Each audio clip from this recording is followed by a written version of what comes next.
Hello everyone, welcome to Dr. Rahul's Medicine. Now in this video we will talk about Cushing syndrome. Okay. Now in the Cushing syndrome there is an excess level of cortisol in the body. There is an excess level of cortisol in the body. Okay.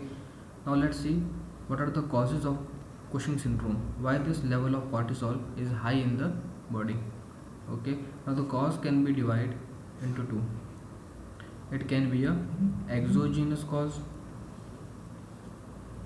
and it can be a endogenous cause. It can be a exogenous cause and it can be a exogenous cause. Okay. Now the exogenous cause means the patient is taking or person is taking the steroid from outside. That is also called as the iatrogenic steroid. Patient is taking the steroid from outside. And what does the endogenous means? Means the pathology lies inside the body. There is some pathology in the body due to which the level of cortisol are high. Now these endogenous cortisols are further divided into two. It can be either ACTH dependent or it can be the ACTH independent. ACTH independent cause. Okay. Now in the ACTH dependent cause we further have two. Okay. The first one is the pituitary adenoma. Pituitary adenoma, and this pituitary adenoma is also called as the Cushing disease. Also called as the Cushing disease. So the Cushing disease is one of the cause of Cushing syndrome. Okay. Now on the other hand we have oat cell cancer of the lung. Oat cell cancer of the lung. Now what does this word mean here? ACTH dependent. Actually what happened in the pituitary adenoma, as there is a cancer of the or tumor of the pituitary gland, so the level of ACTH will be increased. The ACTH is the hormone which is produced by the anterior pituitary.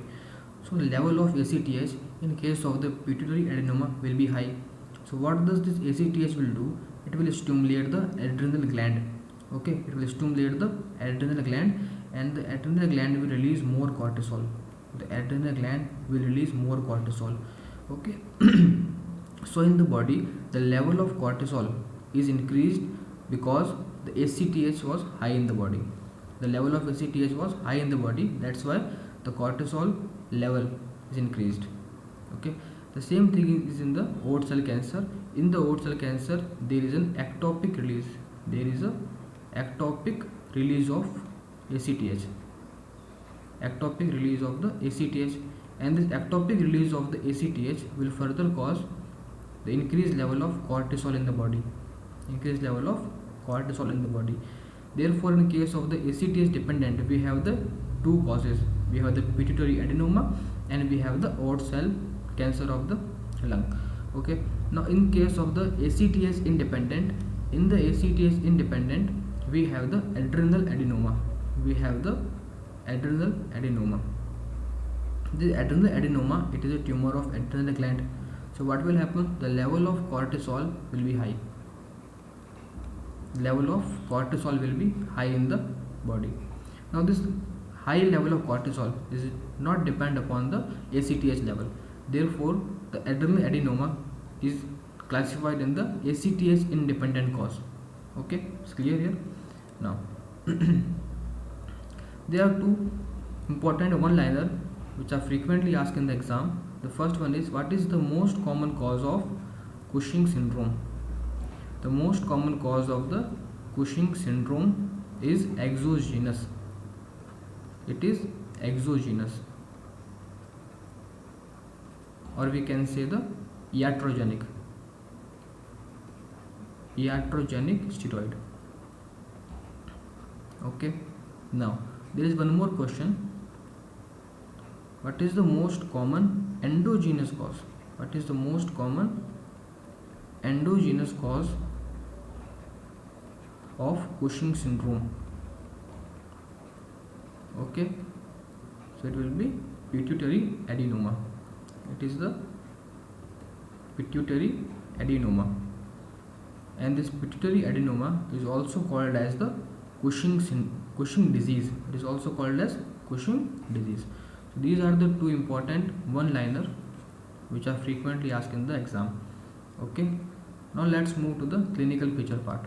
In the clinical feature, the patient appearance will be like this.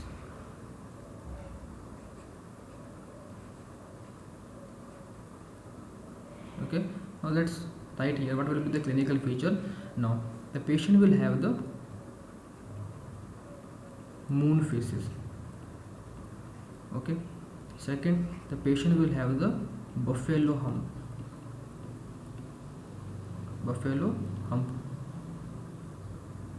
Third, the patient will have the centripetal opacity. This is the centripetal opacity. Patient will have the centripetal opacity.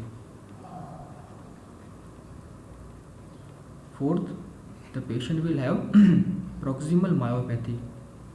The patient will have the proximal myopathy, and the patient will have the violet striae on the abdomen. Okay, now these are the clinical feature of the Cushing syndrome. Okay, now let's move further. Now as the level of cortisol is high in the body, the blood sugar level will also be increased. So the patient of Cushing syndrome will also have the secondary diabetes mellitus, means the blood sugar will be raised in the body, in the blood. Okay, now this cortisol, which is very high in the body, it also have agonist activity towards the epithelial sodium channel.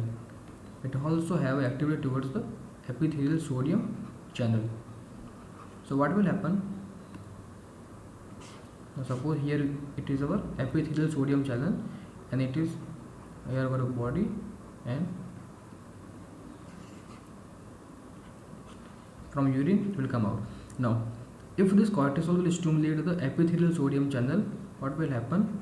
There will be more retention of the sodium in the body, more retention of sodium and the water in the body, and there will be a more loss of potassium and H+.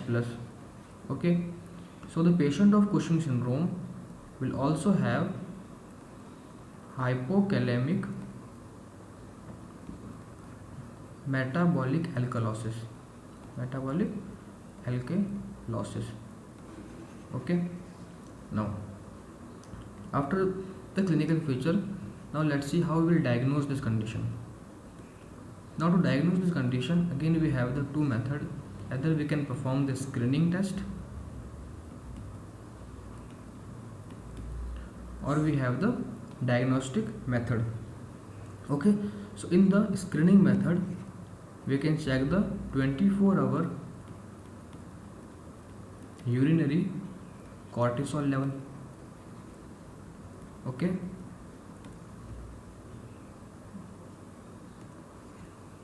this is our screening method. What we will do, we will check the 24-hour urinary cortisol level. And the diagnostic method, or we can say investigation of choice for the Cushing syndrome, will be low dose dexamethasone suppression test.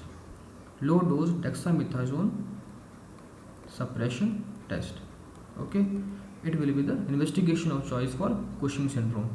Now we want to localize the site of tumor, so we can perform the MRI brain. We can do MRI brain to see the pituitary adenoma. Okay, or we can perform the HRCT chest to see the presence of the oat cell tumor of the lung. Okay, So these are the two other modalities that we can perform to localize what is the cause of increased cortisol level in the blood.